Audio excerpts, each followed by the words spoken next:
En nombre de la Pontificia Universidad Católica del Perú, queremos darles la bienvenida a este taller que ha sido organizado por ProInnovate y Bioactiva, el taller denominado Innovación Abierta, resolviendo desafíos de la industria. Para ello, como primera parte del evento, tenemos un panel de innovación colaborativa, una oportunidad para resolver desafíos de las empresas. Por ello, invito, por parte de Sudamericana de Fibras, al señor Carlos Chávez, responsable de proyectos colaborativos. Carlos, por favor. Por parte de la empresa iLender, Daniel Molina, supervisor de I+D+I. Y como moderador de este panel tenemos a Manuel Trigoso, ejecutivo senior de la unidad de monitoreo de ProInnovate. Gracias, Darina. Muy buenas tardes con todos y con todas las presentes. Agradecerles por su tiempo, por su dedicación. El hecho de que estén dedicando un tiempo en venir acá significa que hay un interés, ¿no? Y el tiempo siempre es lo más valioso que tenemos.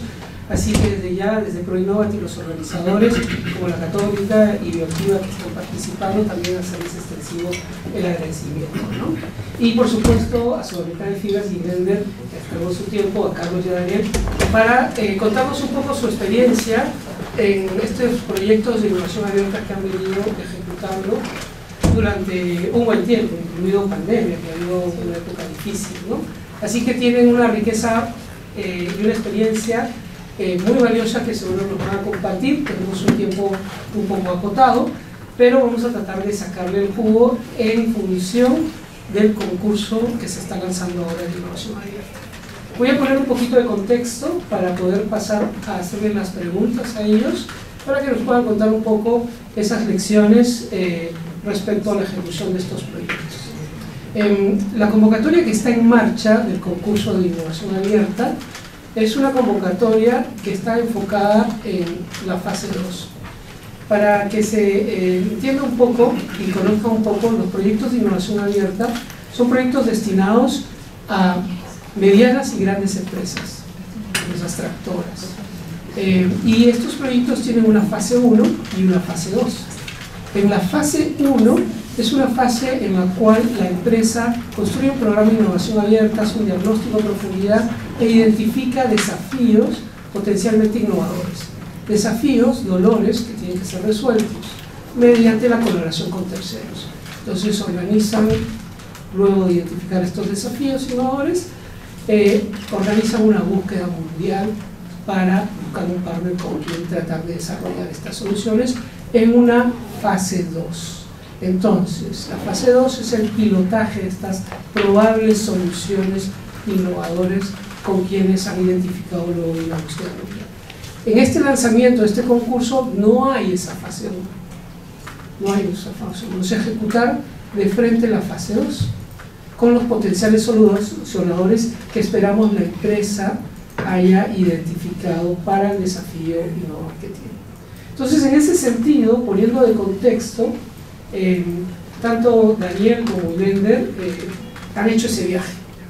Toda la fase 1 y toda la fase 2 durante un tiempo determinado y con las complicaciones incluso de la pandemia.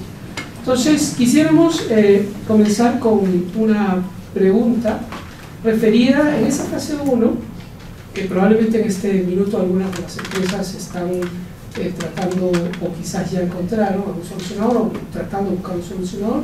Quisiéramos, Daniel y Carlos, que nos cuenten un poco sobre cómo hicieron el afinamiento, la identificación del desafío innovador y el afinamiento de ese desafío, el dimensionamiento, para poder salir a hacer una buena búsqueda, ¿no? Porque si tenemos un buen desafío innovador, bien perfilado, bien dimensionado, nos puede facilitar. Y también nos gustaría que nos comenten la importancia de que tenga una palabrita muy innovador. Es decir, que no tenga soluciones convencionales en el mercado, sino que haya que pilotear y construir una probable solución junto con la empresa. Entonces, Daniel, por favor, te cedo el micrófono. Muchas gracias, Manuel, por la introducción. Gracias también por la invitación de ProInnovate, de la Católica, que de alguna otra manera ha sido parte también de este camino que hemos hecho en la primera convocatoria que hubo de proyectos colaborativos, ¿no? Definitivamente fue un camino largo, vamos a decir, vamos a ser ciertos, con muchos, como yo digo, ¿no? Con muchos desafíos, tanto esto debido a factores internos como externos, principalmente el tema de la pandemia, que impactó bastante en el tema de la fase 1, ¿no? En el desarrollo de la fase 1, porque definitivamente estamos hablando de pues, un brote de una enfermedad que paralizó diferentes actividades económicas, ¿no? Y que cuando justo estábamos comenzando y hacer el dimensionamiento de las necesidades del mercado que queríamos atender, pues había mucha incertidumbre, ¿no? Porque no sabías esta enfermedad, cómo iba a impactar en el rubro y las tecnologías que iban a estar orientadas a un mercado que tenía muchas preguntas, ¿no? Muchas cosas de cómo iba a salir o a impactarse a través de este cuadro de la pandemia, ¿no? Entonces, como se dieron las cosas, yo creería que primero, para poder dimensionar la problemática, las necesidades del mercado que queríamos atender, para nosotros fue el sector acuícola, ¿no?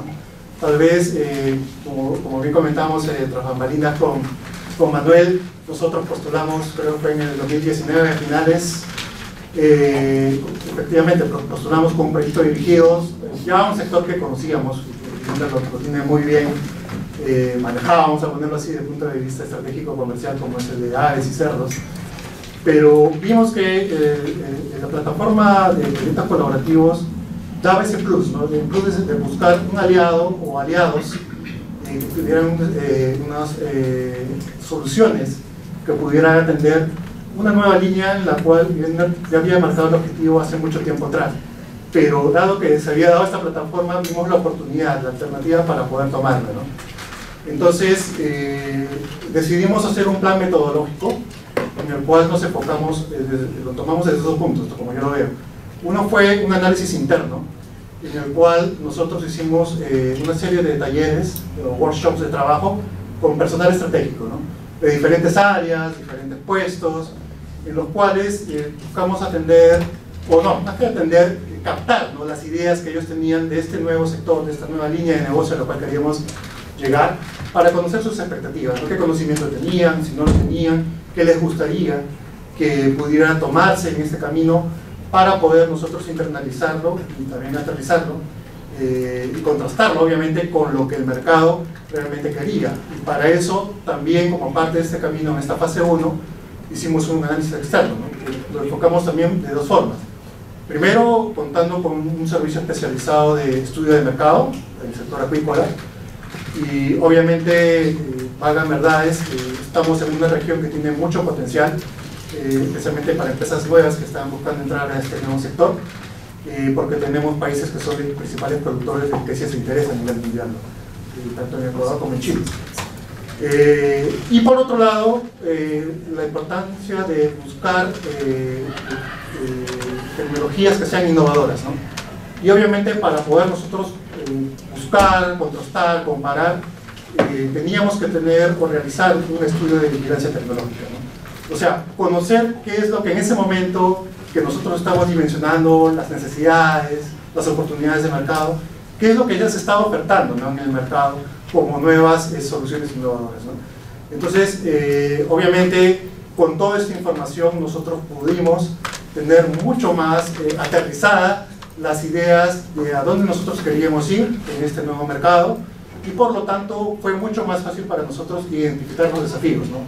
Obviamente, hablar de salmón y camarón, estamos hablando de componentes muy importantes a nivel de la región, donde también nuestra empresa tiene alguna presencia importante en estos países, y obviamente facilitar el flujo de comercio para nosotros iba a ser mucho más fácil, pero el tema está también con encontrar los socios más ideales, ¿no? Porque todo puede ser muy buenas intenciones, pero hay etapas en las cuales nosotros teníamos que tratar de pulir esa búsqueda, la cual no fue tan fácil al inicio, porque había muchas consultas de por medio, recibimos también muchas, vamos a decirlo así, ¿no? También mucha gente que se animaba a postular, pero no entendía bien de qué se trataba esta plataforma de innovación abierta o colaborativa, ¿no? Entonces había que explicarles a ellos también de qué trataba, que no eran simples proveedores, que no venían con algo que nosotros simplemente íbamos a consumir, como si fuera simplemente ¿no? te entrega un producto y al cual ya pues nosotros lo vamos a internalizar y ya vemos cómo lo distribuimos, ¿no? No era buscar socios con el cual partiríamos de un proyecto que a la larga serviría como punto de partida para poder diversificarnos, ¿no? Y tener puntos en común de beneficio, ¿no? Bueno, he tratado de resumir un poquito la experiencia. Yo sé que tal vez un poco de tiempo no podría comentar mucho más con todas las cosas que pasaron, pero sí, tal vez el punto más neurálgico de aquí es que cuando uno identifica sus desafíos, es muy importante poner los filtros, ¿no? Y obviamente, mucho de la mano y muchas de las consultas, en ese tiempo estábamos trabajando con Andy, ¿no?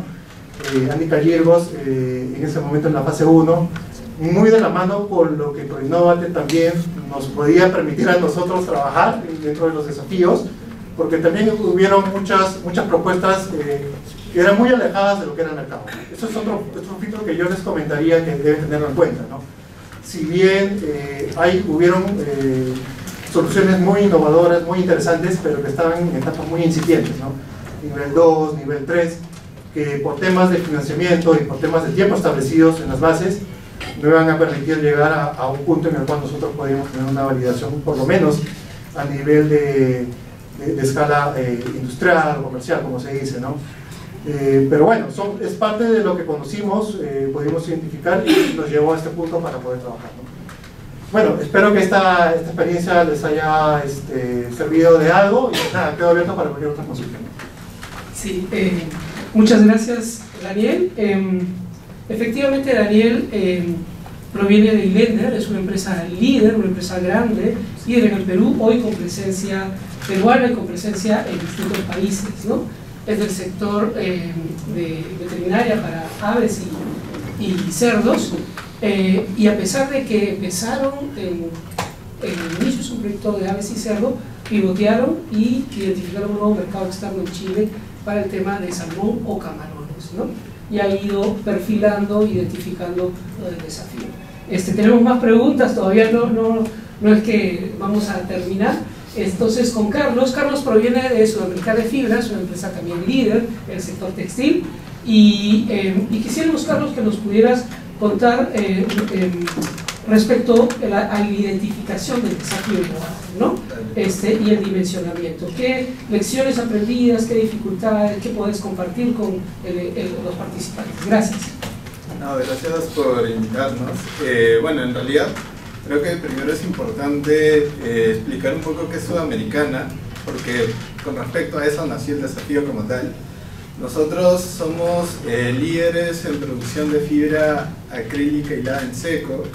Estamos considerados dentro de la categoría de fibras textiles de lado sintético, y menciono esto porque eso ya es un puntapié para empezar a definir el desafío. Porque la industria textil es una industria que cuando tú le mencionas a cualquiera, inmediatamente piensa en el algodón, ¿no? Piensa en el algodón, piensa en fibras vegetales, en fibras naturales, pero nosotros, al ser considerados dentro de la categoría de la fibra sintética como tal, a veces hay ciertos estigmas de contaminación, hay ciertos estigmas de que tu fibra es plástico, pero en realidad eso fue el kickoff para hacer el desafío como tal, ¿no? ¿Cómo borrar ese estigma de la industria textil? ¿Cómo borrar ese estigma de otras industrias? Porque a partir de esto ya no solo orientamos el producto a la industria textil como tal, sino ahora incluso estamos dentro del sector de construcción, dentro del sector de salud. Entonces eso fue como que el puntapié para nosotros lograr el desafío. Básicamente arrancamos en la época de pandemia, una época donde la industria textil de alguna manera se vio beneficiada porque empezaron equipos médicos, empezaron industrias de salud a requerir pues las típicas mascarillas, y Sudamericana de Fibras, a través de la gama de productos que tiene, empezó a vender mascarillas mediante un producto llamado DryTexNet, mascarillas antimicrobiales, que si bien nosotros solo nos dedicamos al tema de producción de fibra y luego mandábamos con aliados a producir la mascarilla como tal, ahí se nos prendió el foquito de poder ser una industria que, a pesar de pertenecer a la categoría de fibras sintéticas, poder brindar soluciones antimicrobiales en un entorno de la pandemia que fue fatal para todo el mundo. Entonces ahí es donde ya sabíamos que había industrias como el algodón, como el poliéster, que tenían fibras con propiedades antimicrobiales. Sin embargo, hacerlo desde el acrílico era muy complicado. Era todo un tema de investigación, era todo un tema de innovación, y ahí surge el tema del desafío, porque yo creo que para definir un desafío tú tienes que identificar las principales necesidades internas de tu empresa y también las necesidades de tu mercado. Y el mercado pedía a gritos soluciones antimicrobianas. Entonces nosotros nos orientamos por ese lado, pero a la vez nos orientamos por un lado de sostenibilidad, porque o sea, yo no solo voy a hacer lo que pide el mercado en eso, sino me proyecto a las regulaciones que había en un futuro. Entonces sabíamos que la industria textil es una industria, junto con la minería y otras, que tiene altos índices de uso de agua y altos índices de uso de varias sustancias que pueden impactar de alguna manera en la sociedad. Entonces ahí dijimos, no solamente hay que enfocarnos en el lado de la pandemia, en el lado de fibras antimicrobiales, sino también en el lado medioambiental y sostenible. Entonces dijimos, ¿por qué no hacemos una fibra que, aparte de tener propiedades antimicrobiales, sea reciclable? Entonces, como en esa época empezar a reciclar productos de empresas externas era un poco difícil por todo el tema del protocolo, del COVID y todo eso, empezamos a reciclar nuestros propios subproductos. Empezamos a reciclar nuestros propios subproductos, hallamos esa oportunidad como para, más allá de tener una fibra reciclada, sea antimicrobial, generar un desafío bastante integral. Luego de eso surgió otra necesidad del mercado, porque como era pandemia, el tema de trazabilidad del producto era un poco complicado, ya que en esa época el mercado negro empezaba a duplicar los productos ya existentes. Entonces ahí otra vez es la necesidad del mercado para brindar confiabilidad. ¿Cómo le brindamos nosotros confiabilidad a nuestros clientes? A que no se dejen engañar, a venderles un producto fidedigno, creando una plataforma de trazabilidad con un método bien conocido actualmente que se llama el blockchain. Entonces ahí juntamos un tercer desafío, bueno, sería un tercer subdesafío dentro del desafío más grande, y aprovechamos esta plataforma de trazabilidad como para poder tener un vínculo, un convenio con el mayor emporio comercial del Perú, que es del Perú y Sudamérica, que es Gamarra, ¿no? Entonces ahí aprovechamos las oportunidades y la coyuntura del COVID, las exigencias medioambientales, el tema de confidencialidad y confiabilidad con la plataforma textil de trazabilidad, y poder generar convenios con el Emporio de Gamarra mediante esta plataforma de blockchain. Y como un bonus dijimos, ya que estamos beneficiando a los trabajadores de Gamarra, trabajando con ellos, ¿por qué no también enfocarnos en la industria artesanal, ¿no? En aquellos artesanos que mantienen pues esa herencia textil que tiene años ya en el Perú, y actualmente también se implementó pues 5 talleres artesanales que también se les brinda trazabilidad, que también trabajan con los productos que les acabo de mencionar. Y bueno, esa fue la experiencia, de manera muy resumida, ¿no? Pero ¿cómo se logran identificar los desafíos? A partir de esas necesidades, aprovechando la coyuntura y primero haciendo introspección dentro del área, ¿no? Nosotros hacíamos mucho mapeo de las necesidades del área, nos íbamos con finanzas, ¿qué necesita? Hay estas oportunidades, ¿qué necesita? Nos íbamos con logística, ¿qué necesita? ¿No? Entonces, primero miro adentro y luego miro afuera, y ahí salen los desafíos. De acuerdo, Carlos, muchas gracias. Efectivamente, en ambas empresas tuvieron un proceso de identificación de desafíos. Por un lado, el caso de Ilender, que fue pivoteando, empezó de cerdos y avícolas para luego llegar al tema de camarón y salmón en Chile, ¿no? Y identificaron una lista de desafíos, ¿no? Desafíos innovadores que no tienen soluciones convencionales, ¿no? El caso de Ilender fueron 2 desafíos para salmón y 2 desafíos para Camarón. En el caso de Carlos y Sudamericana de Fibras, tuvieron 3 desafíos, si mal no recuerdo, ¿no? Uno de artesanía 4.0, lo que estaba comentando, el de nanomateriales, ¿no? Nanotecnología, ¿no? Para el tema de sostenibilidad, y el tema de blockchain para la sostenibilidad de esta fibra que comentaba que se hizo Drytex, ¿no? Es 3 desafíos muy concretos y 4 desafíos que tuvieron, 2 en salmón y 2 en camarón, ¿no? Después de ese proceso de identificación, donde, y quiero hacer el énfasis, donde son desafíos, como decimos, no una palabra menor, innovadores, o sea, no hay soluciones convencionales, porque algo que tiene una espada de Damocles constantemente es que se cree que se está buscando un proveedor, no se está buscando un proveedor, y eso es lo que vamos a hacerle las consultas a Carlos y a Daniel, y ahora vamos a preguntar por el lado de Carlos de allá, y contarnos un poco cómo fue la búsqueda.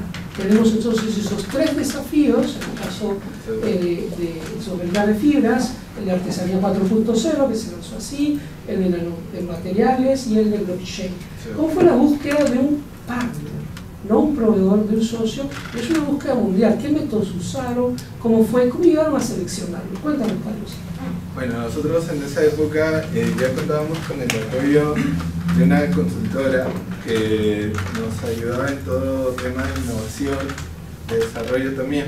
Entonces, cuando ya teníamos identificados los 3 desafíos, voy a empezar en orden. Por el caso del tema de talleres artesanales 4.0, ellos ya nos habían referenciado 3 opciones facilitadoras y solucionadoras que trabajaban con comunidades rurales de la sierra, ¿no? Entonces, para nosotros no fue del todo difícil, porque ya habíamos recopilado, hecho un mapeo, un scouting del trabajo de estas consultoras, y habíamos pedido referencias a empresas amigas que ya habían trabajado antes con ellos, como para ver qué tal la dinámica de su trabajo, ¿no? Una vez llegado el acuerdo con esta solucionadora para el tema de trabajo artesanal, fue bastante satisfactorio el trabajo, porque ellos hicieron un mapeo bastante exhaustivo, viajaron como a 15 ciudades en todo el Perú, al final localizaron 5 regiones y se pudo hacer el tema de los talleres, que actualmente están en 5 regiones y hay 6 talleres funcionando actualmente, que ya no necesitan ni de esa facilitadora ni de nosotros, porque gracias al proyecto se volvieron autosostenibles, y creo que esa es la idea, no brindar tanto asistencialismo, sino hacer un trabajo mutuo, velar compartido y demás. Por el otro desafío, el segundo, que era el tema de nanotecnología, la nanotecnología en el Perú, ahí sí fue un poco retador, porque la nanotecnología en el Perú, si bien tenemos bastantes laboratorios como el de la UNI, el de la propia Católica, de la Facultad de Química y Materiales, nos basamos en un ranking de países con mayor nivel de nanotecnología en la TAM, ¿no? Vimos que figuraba Brasil, figuraba Chile, y nosotros ya habíamos tenido un encuentro más o menos para desarrollar un producto muy basado igualmente con un laboratorio chileno, ¿no? Entonces volvimos a tomar contacto con ellos y ellos nos apoyaron. En realidad lo que hicimos para encontrar las facilitadoras es recurrir a nuestros principales aliados que ya teníamos, ¿no? Porque creo que al ser un proyecto de un recurso bastante extenso, al ser un proyecto bastante importante y al ser un concurso donde te brinda ciertas exigencias, nosotros queríamos ir con gente con la que ya habíamos trabajado y sabíamos que nosotros, Sudamericana, es una empresa que constantemente desarrolla nuevas soluciones, nuevos productos, y ya tenemos más o menos la expertise de a quién ir. Entonces, por ese lado, yo recomiendo que si ustedes, sus empresas, ya tienen algún tipo de innovación, algún tipo de desarrollo, algún área de nuevos desarrollo de nuevas soluciones, ya seguramente también tienen al alcance de sus manos a las solucionadoras. No siempre, no necesariamente, porque ahorita me voy al tercer desafío y ahí ya estuvo el reto, pero tienen que ver bien eso, ¿no? bueno, el tercer desafío fue el tema de la plataforma digital, ¿no? El blockchain. El blockchain.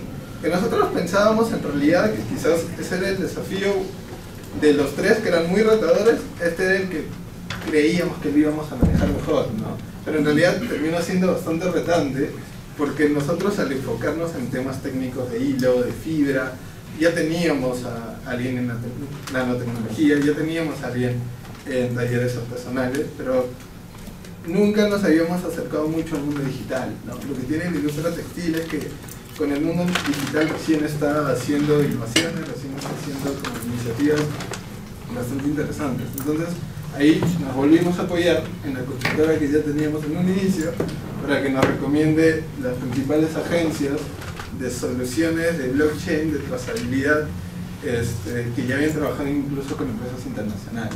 Entonces ellos trabajan con las principales empresas de consumo masivo en el Perú, básicamente, y a partir de ahí es donde entablamos la herramienta del blockchain, que fue incluso capacitar a todo el personal, cambiar el mindset del mundo digital, ¿no? Y fue un gran reto.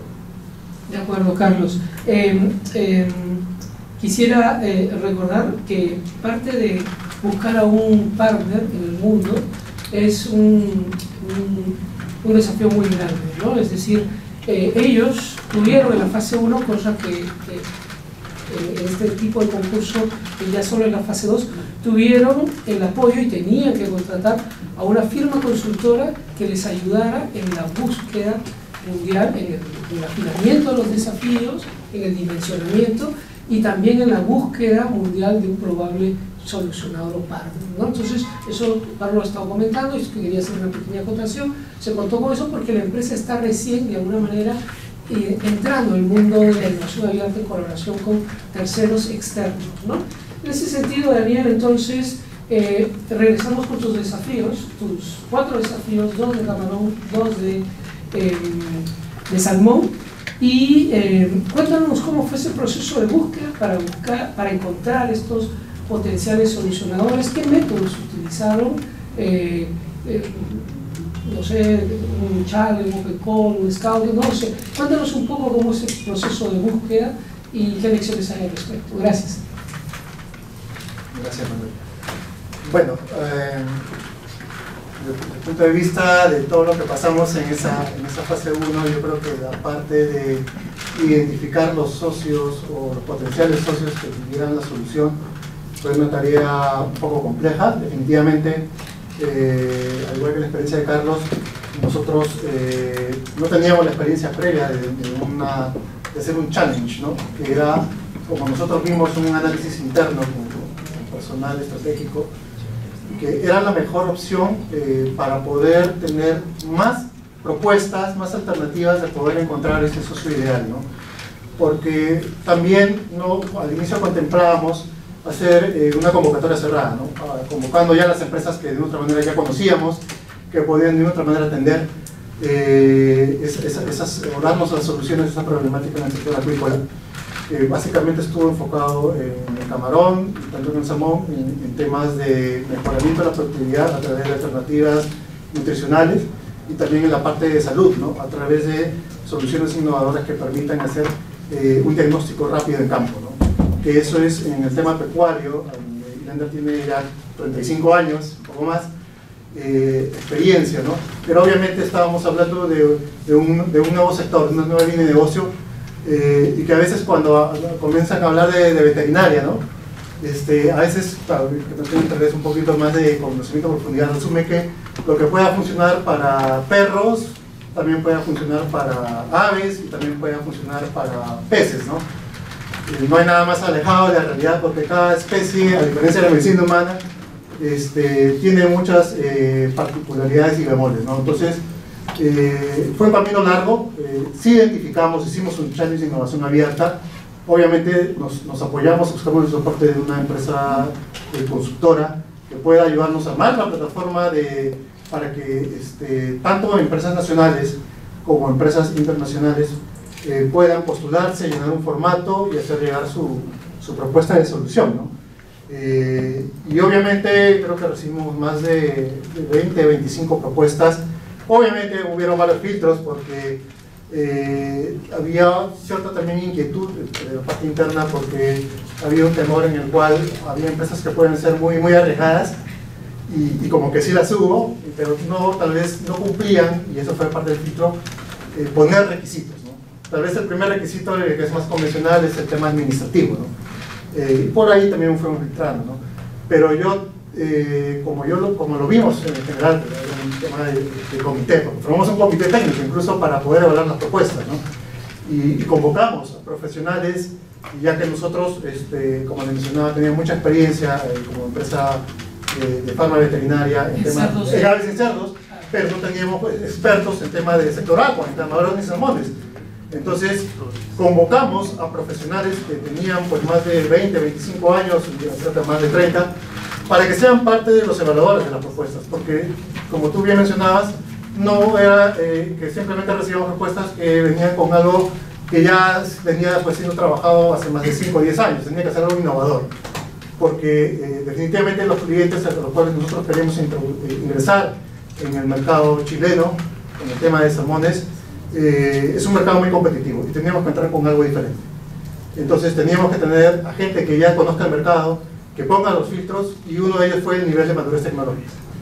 Entonces allí había una propuesta, yo me acuerdo, de 2 universidades de Canadá que estaban muy buenas, pero estaban en nivel 2 o 3, ¿no? Y eran los investigadores los que se habían postulado, que ese fue otro tema, ¿no? A veces, eso lo aprendimos ya en la etapa de negociación, porque aplicamos un filtro a nivel de postulación y evaluación de las propuestas, y ahí cayeron estas 2 universidades, pero porque eran los investigadores los que estaban postulando y no vimos un aval o un respaldo de la universidad, que supuestamente debería estar acompañándonos, ¿no?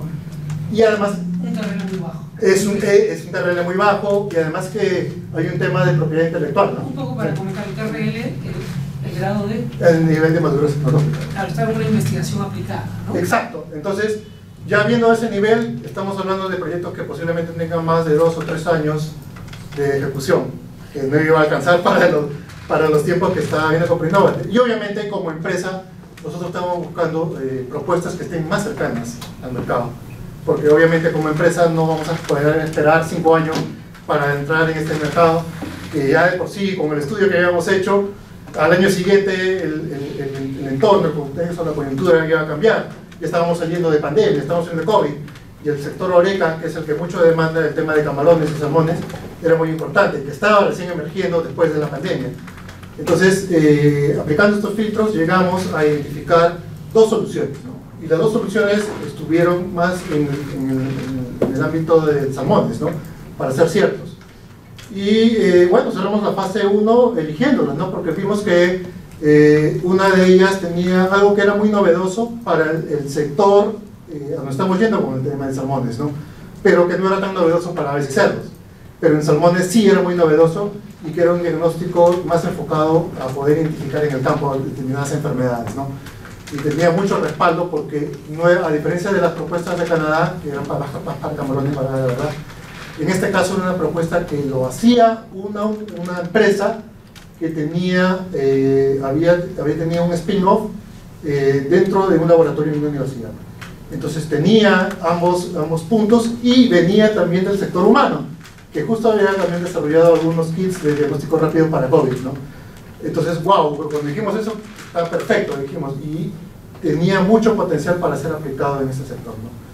Y por el otro lado teníamos una empresa también del mismo Chile, que era la otra ventaja, ¿no? Que ya conocía el sector, que ya tenía algunos desarrollos en la parte de este mercado de salmones, y nos pareció interesante porque era el investigador que tenía de otra manera el aval de la Universidad de Concepción, si no me recuerdo mal, y que ya había tenido también algunas patentes desarrolladas en ese ámbito. Entonces también vimos en ellos un potencial muy importante para poder considerarlo como un solucionador de nuestro desafío, ¿no? Lamentablemente, y eso es algo que Manuel conoce muy bien, la tercera pregunta, en todo caso, para dejar la tercera pregunta, lo más importante era tener los filtros, ¿no? Tener los filtros para poder elegir quién es esa entidad que daba la solución innovadora, ¿no? Porque cosas convencionales, como dijo Manuel, lamentablemente vas a entrar a competir por precios, esa es la verdad. Y por precios, generalmente lo que va a pasar con algo novedoso es que tengas que tirar tus precios hacia abajo. con empresas que ya tienen tecnologías o innovaciones que ya tienen cierto tiempo y ya están muy asentadas en estos mercados. Entonces, la verdad es que cerramos justo esta fase 1 con esas dos solucionadoras y bueno, luego vino un tema que ya lo voy a dejar para la tercera pregunta. Sí, muchas gracias, Daniel. Vamos a la tercera pregunta y última, para ganar un poquito de tiempo. Y muy interesante porque en realidad en ambos, que quisiera una pequeña presión, es que tú lanzas una búsqueda mundial, digamos, tenías 3 desafíos en el caso de Carlos, de Sudamericana de Fibras, 4 desafíos, 2 en Camarón y 2 en Salomón, que me paro olvidando siempre, pero no necesariamente puedes encontrarlos. En el caso de Carlos, llegaron a encontrar uno a uno, ¿cierto? Llegaron a encontrar para el desafío 1, el de talleres artesanales, para la nanotecnología y para el de blockchain. Lograron. Pero no fue el caso de Guillermo. Tuvo 4 y solo encontraron para uno. Dos desafíos, salmones. El de salmones, ¿no? Y que se terminaron quedando al final después con uno, creo, ¿no? Que es la tercera pregunta, porque una vez que los encontraste, viene a negociar. ¿Cómo fue una vez que lo encontraste? O sea, no encontraron todos, pero lo que encontré, me siento a negociar mi programa de ejecución, desde el punto de vista legal, presupuestal, en fin, acordar con ese socio que no es proveedor, ojo, no es proveedor, que van a construir, co-crear una probable solución. Entonces, y ahí es lo fantástico, porque quiero hacer de la innovación abierta, porque en el caso, por ejemplo, de Sudamericana de Fibras, sus desafíos estaban en el marco del negocio actual, ¿no? El negocio actual, con un poco de expansión, pero en el caso de Ilende es un nuevo negocio, sus desafíos eran un nuevo negocio en Chile.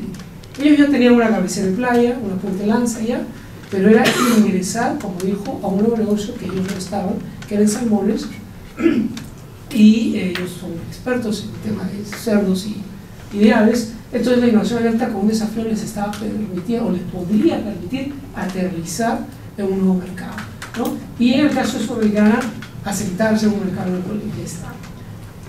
Cuéntenos, en este caso ahora Carlos, por favor, ¿cómo fue identificado estos potenciales solucionadores la negociación? Y dime si me equivoco, para contarlo, de los 3 que ustedes tenían, uno por cada desafío, eran 2 de Perú y 1 de Chile, creo. Sí. Y en el caso de ustedes, bueno, al inicio fue uno de Chile y de Canadá, ya nos contará, después terminó uno en Brasil, en fin, fue una historia que él nos va a contar, pero es una búsqueda mundial, ¿no? Carlos. Sí, bueno, con el primer componente que era los talleres artesanales, bueno, básicamente el facilitador, como ya les conté, lo hallamos por referencia a nuestra consultora.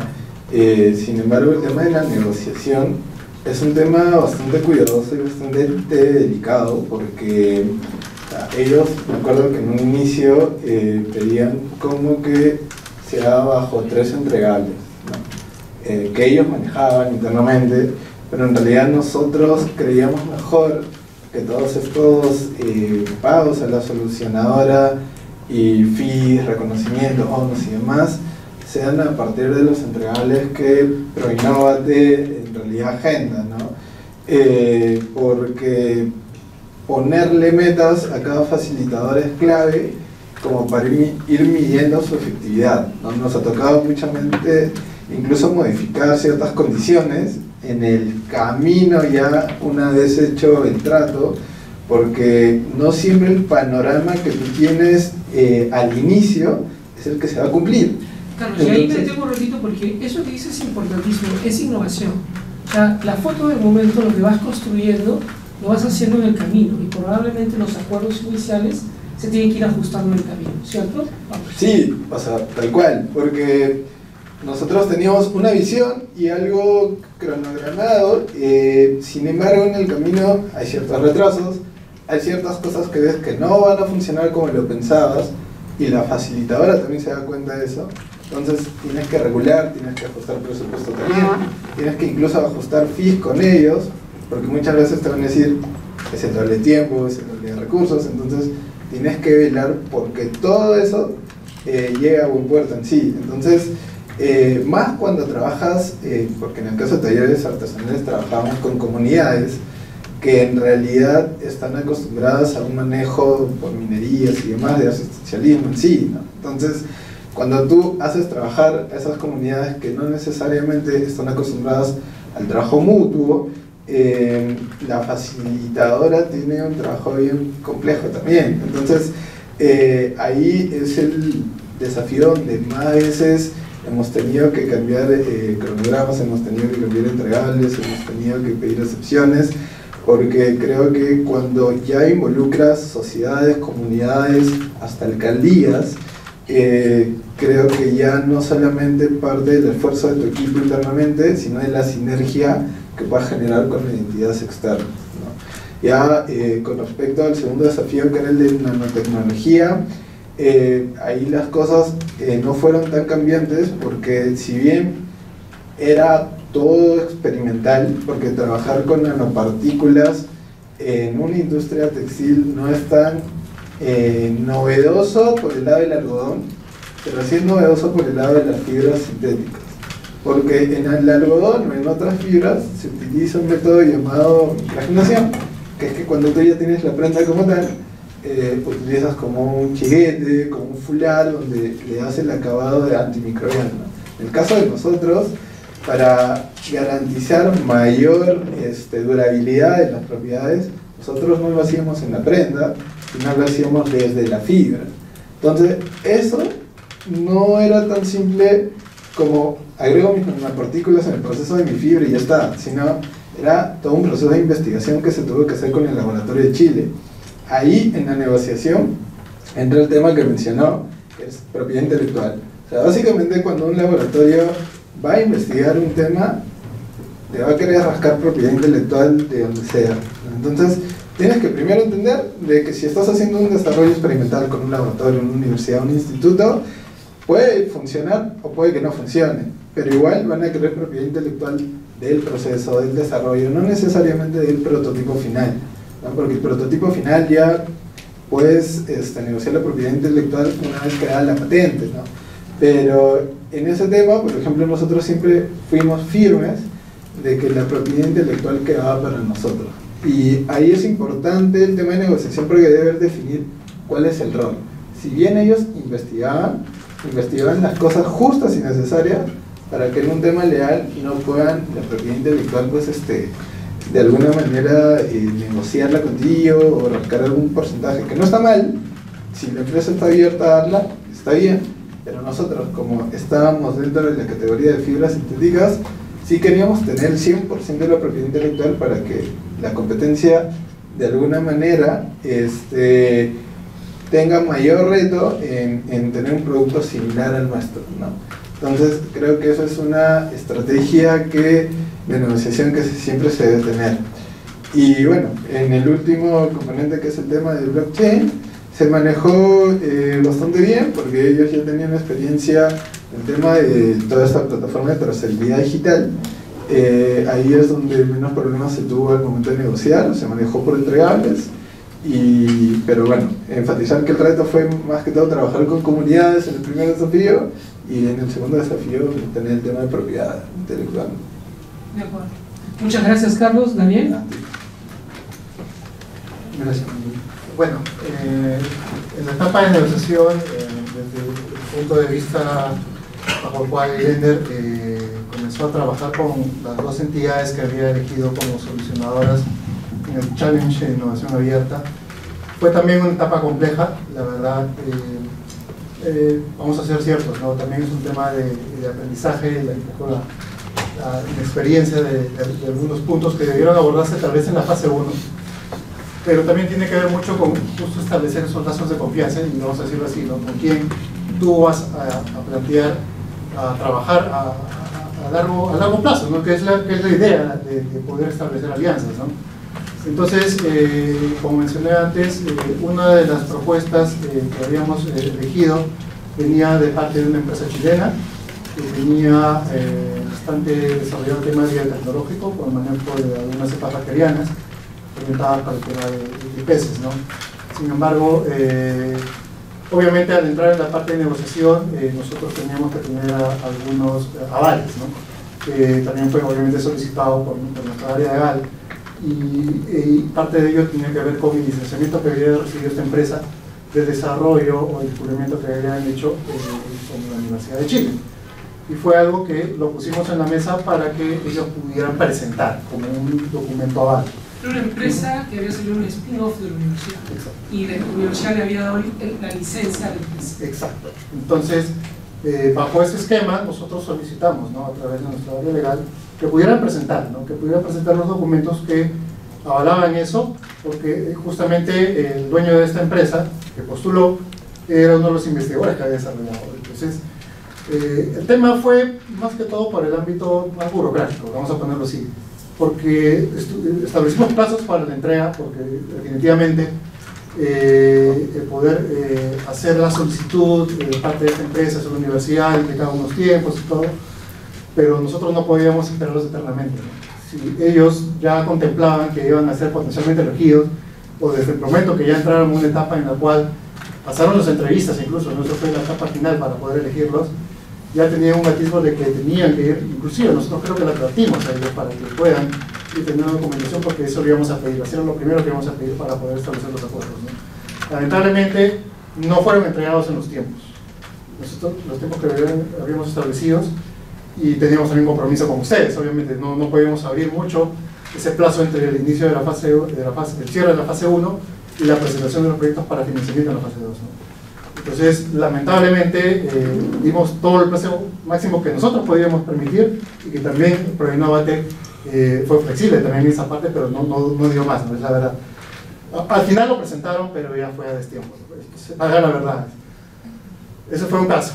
Por el otro caso, con esta empresa canadiense que tenía una alternativa de solución dirigida al tema de salud, fue un factor externo definitivamente, porque yo creo que de los dos, la verdad, fue uno de los que tenía mucho potencial, porque era algo muy innovador, muy novedoso, pero la empresa entró en una reestructuración. Tuvo unos nuevos dueños, y la persona contacto, creo que era un CEO en la parte comercial, En Canadá. En Canadá. Nos dio un poco de contexto, la verdad. Fue muy sincero en ese sentido, porque dentro de las dos empresas ellos fueron muy sinceros, incluso ellos al dictar para la fase 1, inclusive ellos nos dieron un formato de confidencialidad, los preacuerdos que ellos hacían con cada empresa con quien se reunían. O sea, fue muy formal, fue muy seria su propuesta, pero esa reestructuración, ese cambio que tuvieron ellos en la interna, hicieron que cambiaran su visión estratégica de acuerdo a los proyectos que estaban dirigiendo los diferentes países, ¿no? Entonces, el acuerdo inicial al cual habíamos llegado en el tema de la explotación comercial, en el tema de propiedad intelectual, que de otra manera ellos la conservaban a un 100%, lo que nosotros buscábamos era que si íbamos a depender de ellos, ellos se encargaran de abastecernos con su tecnología, porque en teoría nadie más le iba a tener, abastecernos, y que en un eventual caso en el cual ellos tuvieran o decidieran retirarse, nos pudieran dar toda la información necesaria para nosotros poder explotarla. No sé si me dejan entender, o sea, no dejarnos colgados, ¿no?, en un eventual caso, en un hipotético caso, ¿no?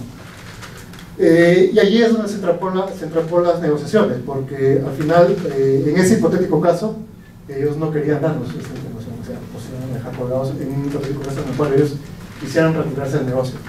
Y obviamente no aceptamos esa condición. Entonces, fue una negociación dura, bueno, en buenos términos, y también en buenos términos de cerró.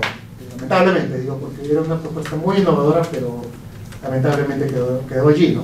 Estamos hablando de casi 2 meses, hasta 3 meses creo que estuvimos allí en temas legales, en temas comerciales. ¿Cuál fue la solución, no? Porque obviamente tanto esfuerzo, creo que fue 1 año y medio entre la fase 1, el challenge, elegir y todo el tema, y quedarnos con las manos vacías, ¿no? Fue la verdad que muy frustrante, ¿no? 1 año y medio de la buscar porque había pandemia por medio. Exacto, ¿no? Entonces fue muy frustrante, ¿no? Tanto esfuerzo. Ahí con Sergio conversamos bien, y en ese tiempo estaba también un contacto que nos apoyó mucho bastante en la parte de salmones, porque nosotros no lo hacíamos. Y bueno, allí, como dijo Carlos en un momento, ¿no?, más vale malo conocido que bueno por conocer, dice el dicho, ¿no? Nosotros teníamos un proyecto que estábamos trabajando ya varios años atrás con una empresa brasileña que tenía desarrollos, para aves y cerdos, y obviamente se alió con nosotros para poder introducir sus productos, su tecnología que venía de Brasil, para llevarlos a los mercados que ya conocíamos, y obviamente manejar el canal de comercial que ya Lender lo conocía mucho, ¿no? Con bastante experiencia. Pero tenían también algunos prototipos para peces, que ellos habían investigado en tilapia, curiosamente. Pero cuando nosotros vimos que este tema con salmones se había quedado un poco estancado, les propusimos, oye, mira, tenemos este challenge de innovación abierta y tú tienes algo que te podría interesar. Si no has probado en tilapias, en estos peces, ¿no? ¿Qué te parece si lo llevamos a salmones, no? Ya te conocemos, ya trabajamos, que teníamos 2 años, 3 años, ya que veníamos trabajando con ellos en aves y cerdos, y querían dar ese puntillazo con una de esas tecnologías que estaban proponiendo para llevarlas al mercado de salmones. Y como que casó como de al dedo, ¿no? Pero igual, ellos no tenían el expertise todavía en peces como nosotros lo estábamos queriendo. Y fue a través de una consultora que ya nos había apoyado bastante en explorar este mercado, y que tenía un staff dentro de ellos, una persona, un consultor que era muy capo, que tenía más de 35 años en el mercado, y que fue la punta de lanza para decir, oye, si esa propuesta que viene de Brasil tiene muchas probabilidades de entrar, y ya que tienen este fondo, en Chile eso es bienvenido, y el mercado está abierto porque justo estaban saliendo del tema de COVID. El tema, por ejemplo, del uso de antibióticos, bueno, ya no solo en peces, ¿no? Sino el tema pecuario ya está muy enraizado, y tal vez en nuestra latitud no es muy fuerte como puede pasar en Europa, en Asia, pero ya limitaba el uso de algunos productos antibióticos para usar en el mercado chileno de peces, y hay un plan nacional en Chile para poder ir retirándolos de una manera paulatina y llegar al 2030 con 0 antibióticos. Entonces, esa coyuntura, ese contexto permitía para que esta nueva tecnología, que dicho sea de paso, viene del aprovechamiento de sus productos animales, ¿no? Del frente del beneficio de aves y cerdos, podría introducirse como una alternativa a los productos convencionales que venían siendo usados. Entonces dijimos, esto tiene probabilidades, nos sentamos con Manuel, le explicamos nuestro caso, oye, mira, ya estos dos de acá tuvieron muy buena expectativa, pero lamentablemente las negociaciones se cayeron.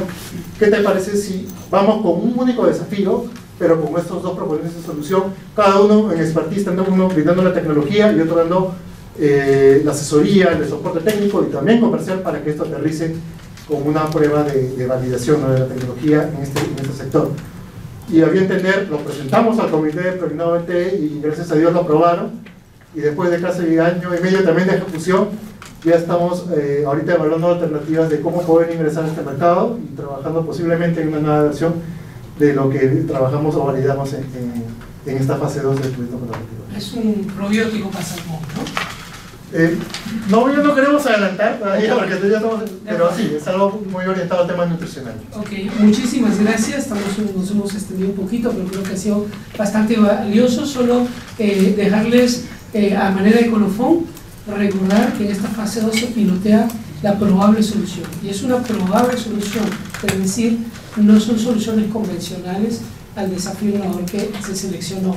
Recuerden el tema de la propiedad intelectual, es muy importante que tanto el potencial solucionador y la empresa que está postulando hayan decidido una política de propiedad intelectual. En algunos casos hay algunos desafíos que nos interesan mucho, en otros sí, pero eso se puede conversar, sería motivo de otra reunión.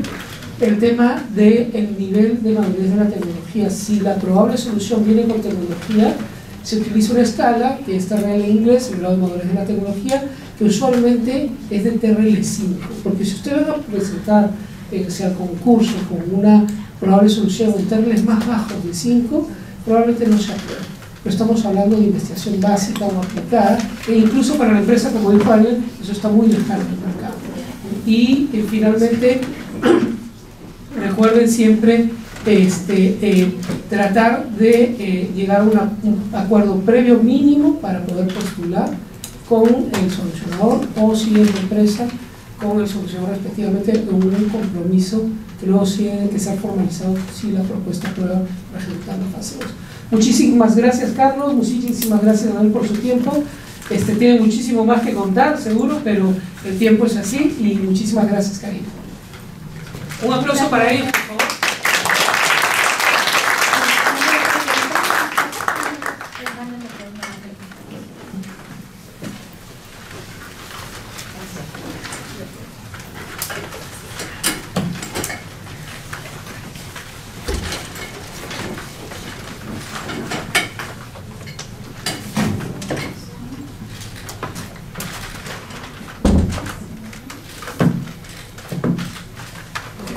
Agradecemos nuevamente al panel, han sido muy valiosos sus comentarios. Y ahora, para presentar el concurso de los fondos de innovación abierta, invitamos a Milagros Giglino, especialista de la unidad de desarrollo de ProInnovate, para que nos comente sobre las bases del concurso que está abierto actualmente. Milagros. ¿Qué tal? Muy buenas noches a todos y todas. Entonces, voy a intentar ser lo más breve posible por el tema de la hora también. El concurso de innovación abierta es un concurso que se encuentra dentro del componente. ¿Sí? Es un concurso que se encuentra dentro del componente de innovación colaborativa de ProInnovate, y básicamente, así como lo han mencionado, la innovación abierta es un modelo de innovación en el cual lo que buscamos es que las empresas busquen soluciones a sus desafíos, pero con entidades o colaborando con actores externos, ¿no? Que no solamente vayan a depender de sus capacidades, de sus recursos, sino que también puedan contar con los conocimientos y con las capacidades de entidades externas. Entonces, el objetivo del concurso es que se puedan desarrollar soluciones tecnológicas que sean innovadoras mediante el diseño y la implementación de un programa de innovación abierta con la finalidad de generar colaboraciones con entidades externas. Entonces, el propósito, como les mencioné, es desarrollar, validar y empaquetar prototipos de base tecnológica y innovadora con base en la colaboración. ¿Quiénes pueden postular a este concurso? Pueden postular medianas o grandes empresas que tengan o que hayan tenido en el año 2023 ventas anuales para las medianas empresas de 8.415.000 soles hasta 11.385.000 soles, y en el caso de las grandes empresas, ventas mayores a 11.385.000 soles. También tienen que ser empresas peruanas, deben estar constituidas en el Perú, deben contar con un RUC activo y habido, y deben contar con al menos 2 años de funcionamiento continuo. Y esto se va a verificar desde la fecha en la que finaliza la postulación de manera hacia atrás, ¿no? Bueno. ¿Qué se requiere para postular? Algo importante, y a diferencia de lo que han mencionado también nuestros invitados y del cual han estado conversando, es que para este concurso ya las empresas deben contar con un programa de innovación abierta. También ya deben haber identificado sus desafíos y también haberlos priorizado. Como máximo pueden haber seleccionado 3 desafíos, y ya deben haber identificado, seleccionado y negociado con las entidades proponentes de solución, ¿no? Por otro lado, también deben haber realizado un diagnóstico, y es a través de este diagnóstico que se identifican y se priorizan los desafíos que van a querer abordar. Por otro lado, el programa de innovación abierta debe caracterizarse o debe tener como mínimo, perdón, me he pasado aquí, hay ciertas características que debe tener su programa de innovación abierta. Uno es que ya debe haber un diagnóstico, deben haber definido y priorizado los desafíos, que son como máximo 3 desafíos, deben ya haberse vinculado con entidades proponentes de solución, o sea, esto es como el mayor reto. Deben tener un modelo de gestión para que se tenga esta estructura de cómo es que se van a gestionar las colaboraciones con las entidades solucionadoras, y un plan de acción donde deben tener identificado claramente cuáles van a ser las actividades para implementar y validar las soluciones que han priorizado para atender a los desafíos, ¿no? Entonces, ¿qué son las entidades proponentes de solución? Son actores externos que van a ser aliados estratégicos para desarrollar soluciones de las empresas a través de un programa de innovación abierto, ¿no? Pueden ser startups, scale-ups o pymes innovadoras, también pueden ser universidades y centros tecnológicos o centros de I+D+. En el caso de que sean universidades y centros tecnológicos, tienen que ir de la mano también con una MIPYME nacional como entidad proponente de solución. Los atributos que debe tener la entidad proponente de solución es que debe contar con un grado de especialización en el área específica donde se va a abordar o donde se aborde el desafío. También tienen que tener capacidad para desarrollar los productos, ya sean nuevos o mejorados, los procesos, ¿no? Debe tener capacidad también para transferir conocimientos y debe contar como mínimo con un año de funcionamiento. Pueden ser también nacionales o extranjeros. La característica que tiene en relación a la solución es que va a ser la EPS quien va a plantear las soluciones a los desafíos priorizados y en conjunto con la entidad solucionadora van a co-crear estas soluciones. Por otro lado, las soluciones deben ser de base tecnológica y o innovadora y se puede seleccionar hasta 2 entidades proponentes de solución por desafío. O sea, si tienen 3 desafíos como máximo, pueden ser hasta 6 soluciones que pueden atender. Hay que tener en cuenta nada más que van a ser como máximo 12 meses de ejecución, lo cual es bastante corto, entonces ustedes tienen que priorizar, por decirlo así, la cantidad de desafíos y las soluciones que van a poder atender en ese corto tiempo. Entonces, así también el equipo debe contar con debe haber un equipo técnico que debe contar con un coordinador general del proyecto, que va a ser la persona que es la líder, quien va a gestionar el proyecto. Debe haber un equipo profesional que va a estar conformado por especialistas que van a participar directamente en las actividades del proyecto. Y en el caso del coordinador general debe provenir de la entidad solicitante y también en el caso del equipo profesional pueden provenir de la entidad solicitante o también pueden ser contratados como recurso humano adicional y si es como este último son 2 como máximo, ¿no?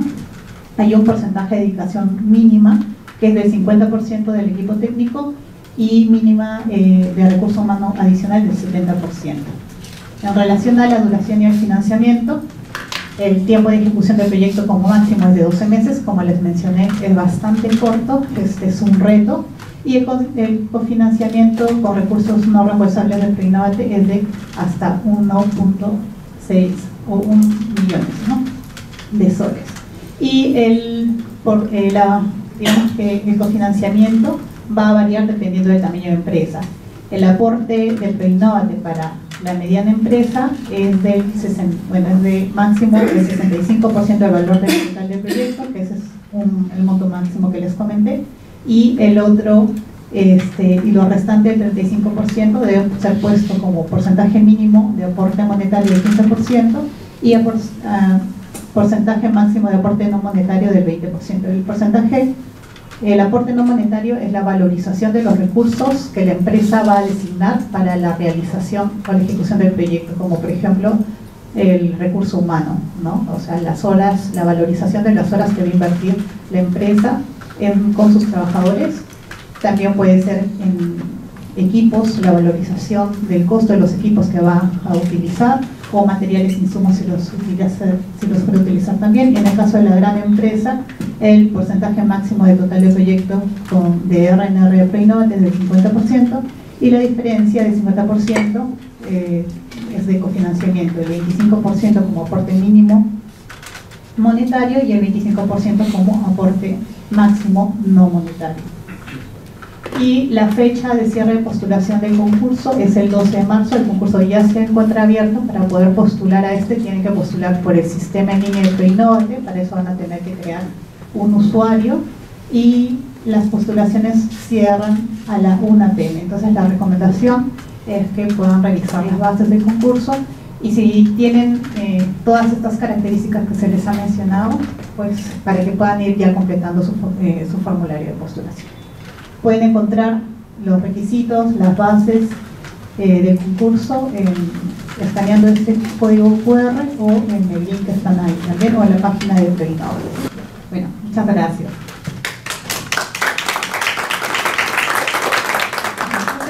Milagros. A continuación, para conocer cuál es la propuesta de valor que también tiene la academia, invitamos a David Santos, jefe de la Oficina de Innovación de la PUC, para que nos comente la participación y experiencia que ha tenido la Católica en estos programas de innovación abierta.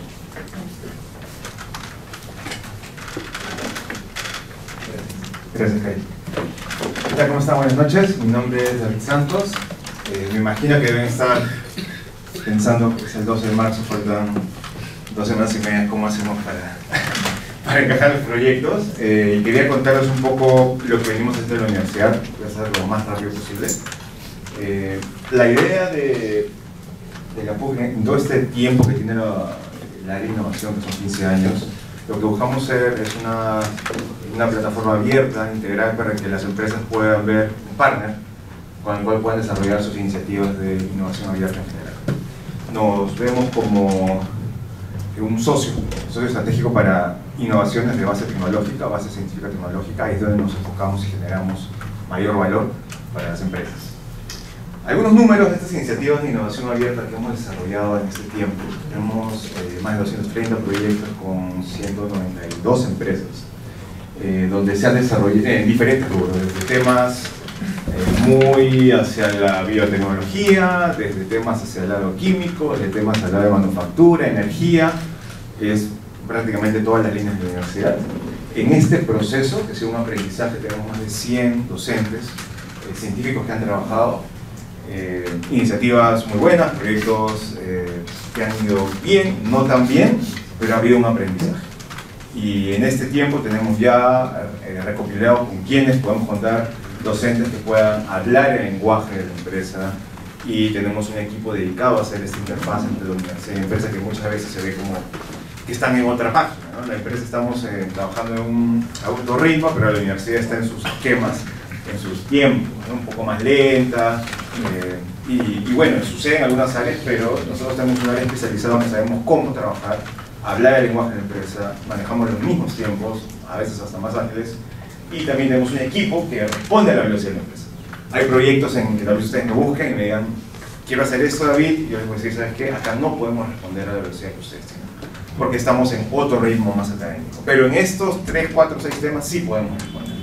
Todo eso ya lo tenemos mapeado, y en total es más o menos unos 100 millones de soles o 25 millones de dólares en proyectos, que son de fondo directo, empresas que vienen y financian directamente a la universidad para hacer el proyecto, o también empresas que a través de los fondos de Preinnovate acceden a trabajar proyectos de innovación abierta con nosotros. Como les comentaba, buscamos hacer este One Stop Shop, ventanilla única de innovación de la universidad, para poder canalizar todas las iniciativas PUC a través de la Oficina de Innovación.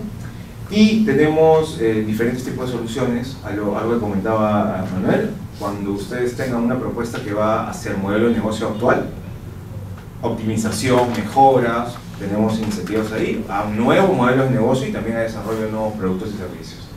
Nuevamente, de base científico-tecnológica es lo que nos enfocamos, esto es el mayor valor y donde tenemos mayor cantidad de casos de éxito. Si lo vemos así en escalerita, para modelos de negocio actual hay una serie de iniciativas que podemos trabajar en conjunto, casos de éxito en cada una de estas, desde trainings, hackathons, desarrollo tecnológico, vigilancia tecnológica, scouting, desarrollo de prototipos, y en otro esquema que a mí me gusta un poco más, que es el de observar la exploración y explotación.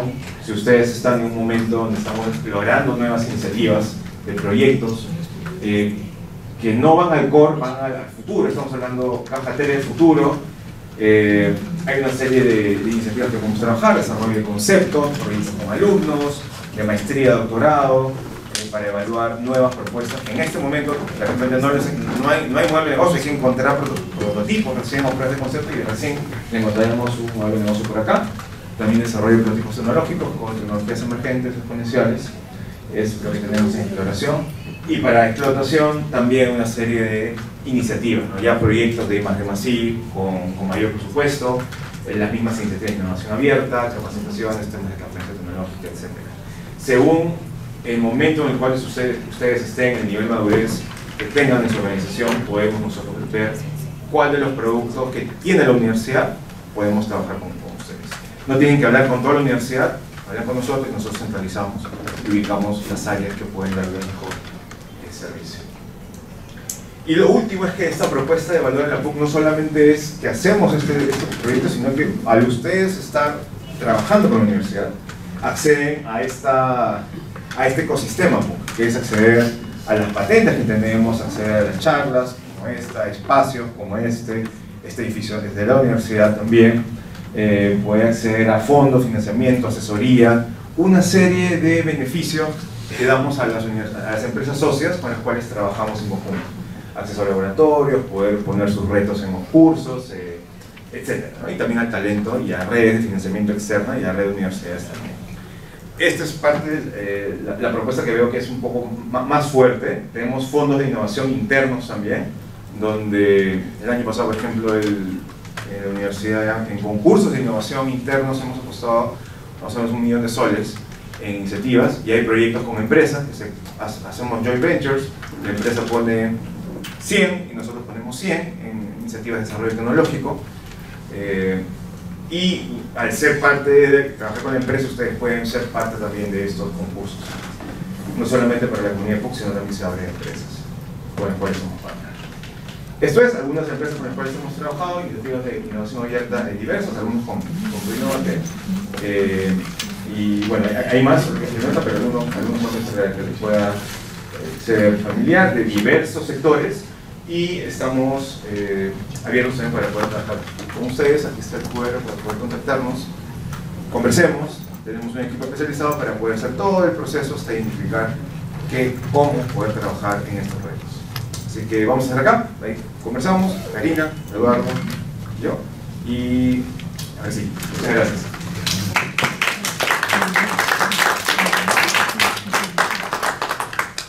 Muchas gracias, David. Y ahora, para comentarnos acerca de la propuesta de valor que tiene Bioactiva para acompañar a las empresas y hacer un taller de identificación de desafíos, invito a Katia Samanon, que es la gerente general de Bioactiva.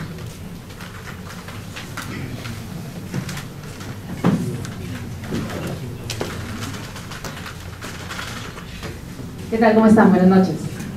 Les voy a contar un poquito sobre Bioactiva y luego vamos a pasar a ese taller que igual va a ser a la vena porque sé que ya estamos con el tiempo.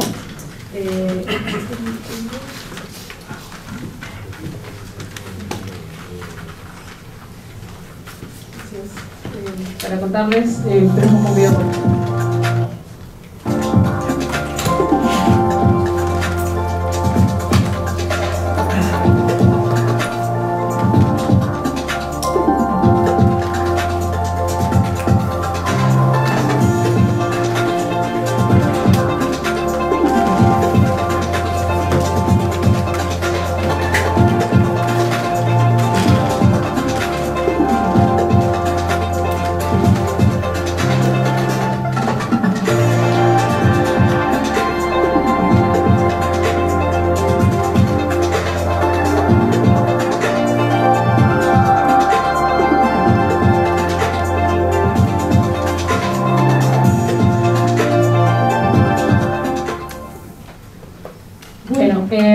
Bioactiva de hecho tiene una historia particular porque probablemente sea la única empresa que está formada por universidades y empresas a la vez. Es decir, nuestros accionistas son 2 universidades, una de hecho es la PUC, otra es la Cayetano, y son 2 empresas del sector agroalimentario. Y justamente la razón por la que se creó Bioactiva era para cubrir ese espacio de articulación entre empresas, entre el sector productivo y ciencia y tecnología, que siempre es difícil de concatenar, como seguramente se pueden imaginar. Entonces ya desde 2016 estamos en esta tarea, en esta misión de desbloquear el enorme potencial de crecimiento que tiene el país y el conocimiento que se genera en las universidades y transformarlo en soluciones innovadoras y soluciones reales que eleven la competitividad. Entonces en esa tarea es que apoyamos a las empresas en sus iniciativas de innovación. Particularmente en esta de innovación abierta estamos bastante abocados a ayudar a un grupo de empresas a que puedan obtener financiamiento que les permita resolver desafíos clínicos. Entonces no quiero hablar más de Bioactiva, sino más bien del tema de desafíos, del que se ha hablado mucho el día de hoy, y que de hecho es el punto de partida cuando uno quiere postular a una convocatoria como esta. O de repente me corrijo, antes de los desafíos, revisen los requisitos legales, leanlos con mucho detalle, porque ahí hay temas bastante importantes, se aseguran de que cumplen con esos y luego pasamos a la definición de desafíos.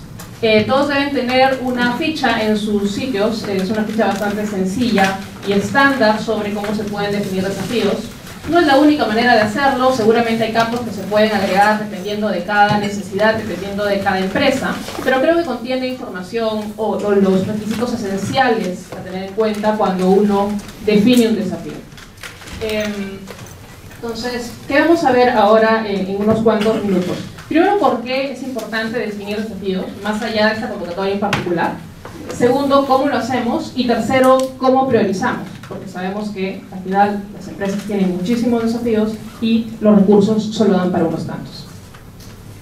¿Por qué nos importa definir desafíos?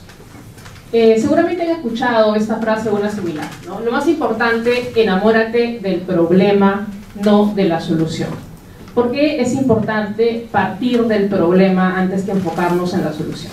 Porque al enfocarnos en el problema, la solución va a poder adaptarse. Y como he escuchado al inicio, muchas veces la solución, la propuesta de valor del solucionador y el propio solucionador ha tenido que cambiar en la ejecución. Pero partimos de que queremos resolver ese problema y queremos entender de qué va el problema para poder solucionarlo adecuadamente. ¿Okay? Entonces hay muchos ejemplos de innovaciones súper disruptivas que finalmente han fracasado porque no se han enfocado en atender cuál es ese problema, ¿no? Piensen, por ejemplo, no sé si recuerdan los Segways, ¿no? Estos equipos de micromovilidad donde uno se para con dos rueditas. La idea era que esto transformara el sistema como la gente se mueve en un contexto en el que hay demasiado tráfico en las ciudades. Finalmente nunca despegó porque era un producto, demasiado caro y realmente nadie se imagina que esto pueda masificarse en una ciudad con tanto tráfico como Lima, por ejemplo, ¿cierto? Ya existe la bicicleta, ya existen las motos. ¿Y qué pasó allí? Que hubo una obsesión con esta solución bonita, curiosa, pero que no necesariamente se enfocaba en la necesidad que tenían los usuarios de moverse a bajo costo y de manera fácil en ciudades con tanto tráfico que hay en el mundo. Otra cosa interesante de Einstein, supuestamente, si tuviera una hora para resolver un problema, para salvar el mundo, perdón, utilizaría 55 minutos para definir el problema y solo 5 minutos para la solución. Así de importante es definir el desafío, ¿ok? Porque si definimos un buen desafío de manera completa, comprensiva, finalmente va a ser mucho más fácil encontrar las soluciones y los solucionadores adecuados. Entonces, importante definirlo y comunicar el desafío cuando hablamos de innovación abierta. Entonces, lo que queremos es diseñar soluciones que realmente resuelvan los problemas y le generen valor al usuario, ¿no? Y acá podemos ver esta solución, de hecho, estaba pensada como una idea para que los zapatos de cuero no se mojen cuando llueve. Claramente creo que nadie pensaría ponerse este mini paraguas en el zapato, ¿no? Porque finalmente se ve un poco ridículo y no está solucionando el problema de la gente, que es digamos, el sentido de moda y la practicidad, ¿cierto? Probablemente si uno quiere zapatos para la lluvia, se compra otro tipo de zapatos. Entonces, enfoquémonos en el problema real. Y particularmente en innovación abierta, el tema de la definición de desafíos se vuelve aún más relevante, ¿ok? Los desafíos son esa fuerza motriz que hace que las cosas se muevan cuando empezamos a hacer innovación abierta. Entonces, un desafío debe entenderse como esta unidad fundamental para resolución de problemas, ¿ok? Entonces, si hablamos de quiero incrementar mi eficiencia energética, eso realmente no es un desafío, es demasiado general y dentro de eso hay una serie de componentes que pueden desagregarse, ¿no? Entonces, el desafío debe definirse de tal manera que es esa unidad a partir de la cual los actores dentro y fuera de la empresa pueden empezar a trabajar y colaborar en la solución. ¿Okay? Es la mejor manera, de hecho, de organizar el trabajo en el entorno en el cual se está trabajando, ¿no? Entonces, sobre todo en innovación abierta, donde van a interactuar equipos probablemente de distintas áreas de la organización y equipos externos de startups, de universidades, otras empresas. El desafío es eso que nos va a permitir organizarnos sobre quién hace qué. ¿okay? Si está adecuadamente descrito, adecuadamente definido. Y finalmente es una herramienta potente de la estrategia de la empresa, ¿no? Entonces cuando lo definamos, es importante alinearlo a los objetivos estratégicos que tiene la empresa, ¿no? Creo que es algo que comentaban, por ejemplo, en el caso de Lender, ¿no? Que era estratégico para la empresa abordar un mercado nuevo, ¿no? En donde competir. Versus, en algunas ocasiones pasa que la empresa ve estos temas de innovación abierta como, digamos, algo para posicionarse de que están haciendo innovación, que no está mal.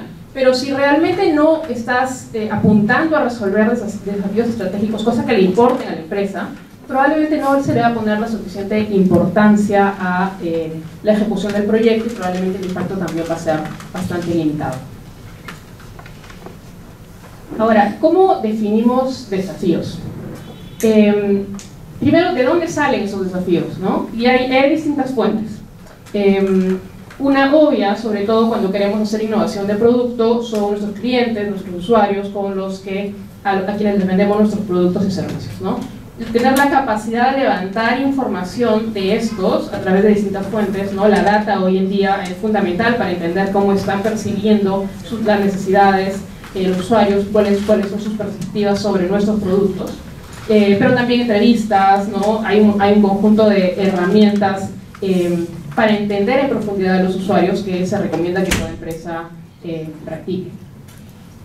Los trabajadores también son una fuente importantísima para levantar información, ¿no? Entonces, en los talleres de definición de desafíos que hacemos, siempre procuramos involucrar a gente de distintas áreas, porque las perspectivas sobre cómo viven los procesos son distintas. Entonces, sobre todo cuando queremos hacer innovación de proceso, quien mejor conoce cómo está funcionando algo y en qué parte está el cuello de botella y cuál es la causa subyacente es el trabajador, puede ser incluso a nivel de operarios. Entonces, esa comunicación, tener mecanismos, canales de comunicación que vayan de abajo hacia arriba y de manera horizontal es bastante importante para levantar desafíos.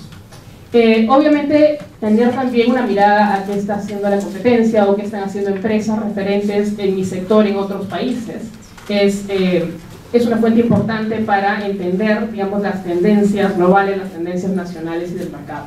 Y finalmente la vigilancia tecnológica, que es al final un ejercicio un poco más sistemático para identificar nuevas tecnologías que pueden estar en mi sector o en otros, pero que finalmente lo van a afectar, y que de hecho es algo por lo que en Bioactiva apostamos mucho, ¿no? Hacer todo proyecto de innovación pasa por una vigilancia tecnológica previa, porque no queremos reinventar la rueda y queremos identificar quiénes son los actores que están detrás de los nuevos desarrollos tecnológicos.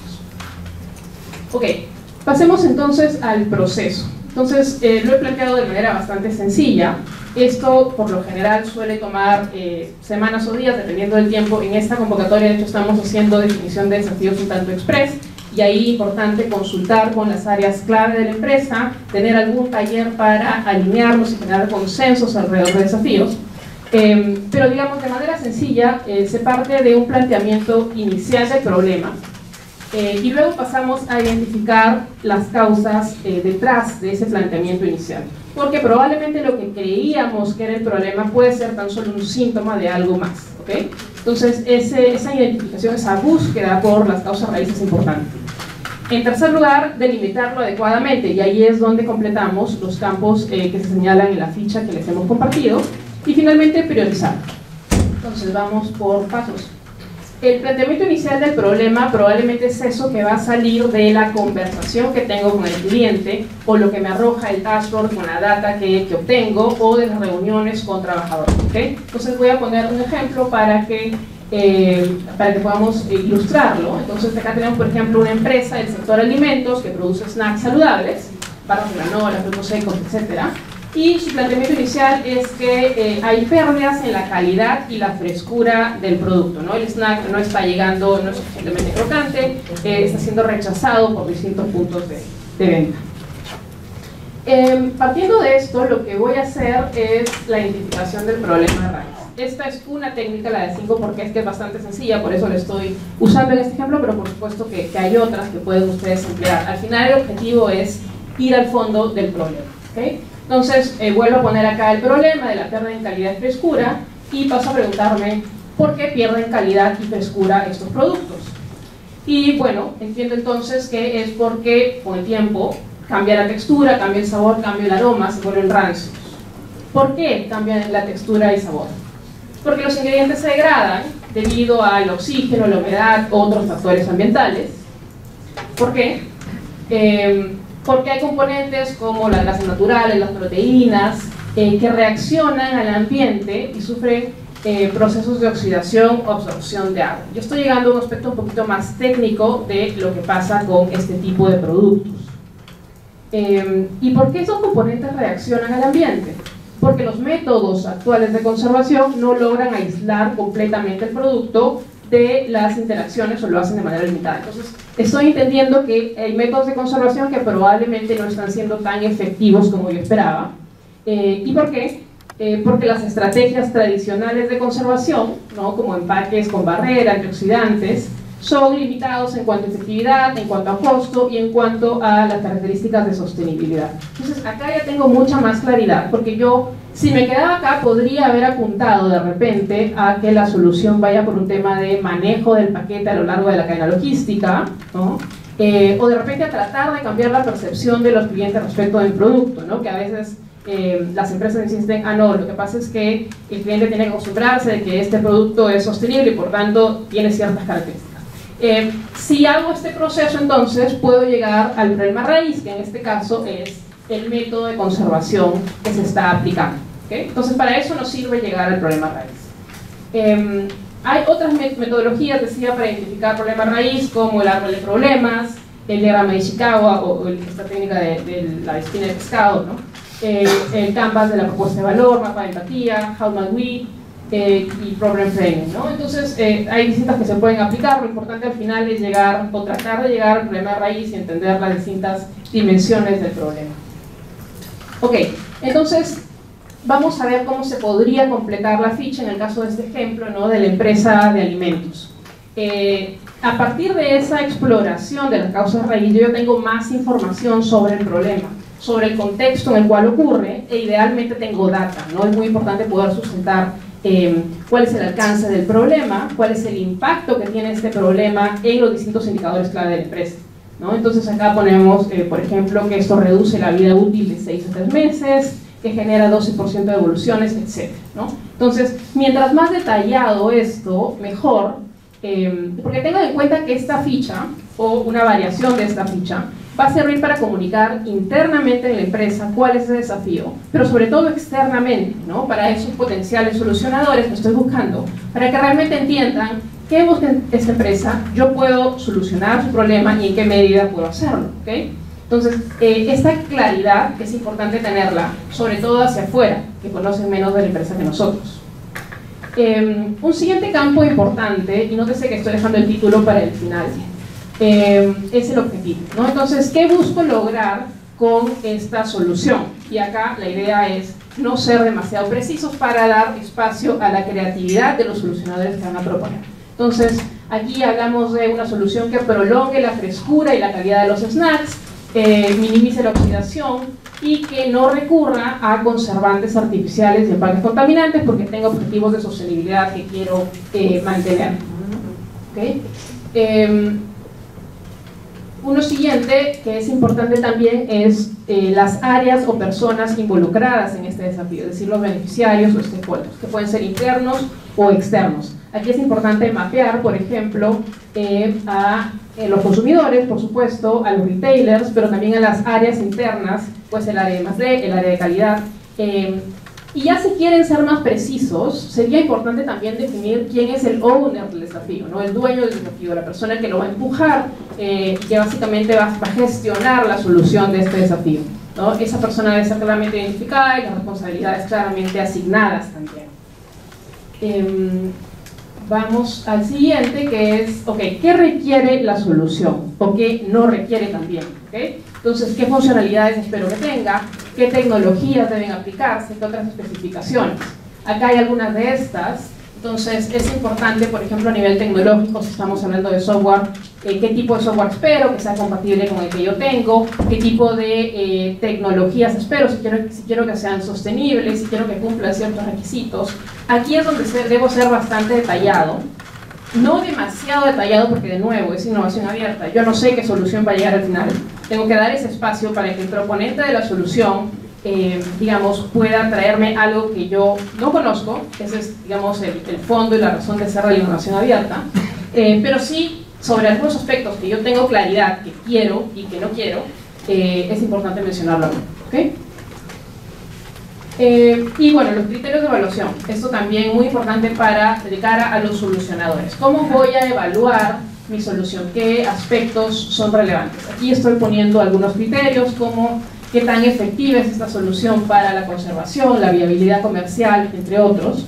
Obviamente será importante traducir esto en una rúbrica, ¿no?, que objetivamente me diga o le diga al solucionador cómo voy a medir, evaluar esa propuesta que me está trayendo, ¿okay? Entonces, con esto ya paso a la última parte, que es de hecho el nombre del desafío, que lo dejo al final porque una vez que ya he desarrollado todo lo anterior me va a ser mucho más fácil poder definir de manera concisa y clara y que comunique muy bien hacia afuera qué es eso que estoy buscando, ¿no? Acá ponemos innovación en conservación, cómo prolongar la frescura sin conservantes artificiales ni empaques contaminantes. Ponerlo en forma de pregunta a veces es interesante, no es absolutamente necesario, es un poco más de estilo, pero al final la idea es resumir qué es ese desafío y, digamos, incentivar a los solucionadores a que se lancen con alguna solución. Entonces, eso es cómo llenamos la ficha y luego pasamos a la última pregunta, que es cómo priorizamos, porque las empresas tienen múltiples desafíos. En esta convocatoria se puede llegar hasta 3, pero sabemos que además está la restricción de tiempo, la restricción presupuestaria, entonces probablemente hay que priorizar aún más, ¿no? ¿Qué criterios tener en cuenta? Aquí estoy planteando dos que en situaciones normales deberían ser muy importantes o los más importantes. Uno es el alineamiento estratégico, es decir, este desafío que tanto se alinea con los objetivos estratégicos de la empresa, y en segundo lugar, el impacto que tiene para resolver un problema, ¿no? Entonces, ¿qué tanto me va a mover los números? ¿Qué tanto me va qué impacto va a tener en la estrategia también? Hay que tener en cuenta otros desafíos, otros criterios también en esta circunstancia específica de esta convocatoria, como decía, que es el tiempo. Es un desafío que puede resolverse en 12 meses, es un desafío para el cual existe un número suficiente de solucionadores con el cual puedo trabajar. Esas son cosas importantes a considerar. Pero en esta matriz de 2x2, donde estoy simplificando un poco el método de priorización, podemos definir 4 cuadrantes. Entonces, obviamente, voy a priorizar aquellos que tengan alto alineamiento estratégico y alto impacto en la empresa. Entonces, esos resolvemos de manera prioritaria. Aquellos que tienen alto alineamiento pero bajo impacto probablemente se puedan delegar a otras áreas, se puedan posponer en el tiempo. Aquellos que tengan bajo alineamiento pero alto impacto, de repente me sirven para evaluar mi estrategia, de repente es algo que yo debería considerar como objetivo estratégico dado el impacto interesante, o de repente traspasar a otra unidad de negocios. Y finalmente, si tiene bajo impacto y bajo alineamiento, probablemente lo deba olvidar este desafío. Entonces, esta es una manera rápida de priorizar. Al final, este ejercicio de priorización es muchas veces un ejercicio de generar consensos dentro de la empresa sobre lo que se quiere lograr. Así que, bueno, eso es lo que quería contarles ahora. Acá les dejo el QR si quieren contactarnos. Estamos, digamos, apoyando en esta convocatoria, pero también en otras que salen a lo largo del año. Así que nada, gusto estar ahora con ustedes. Gracias.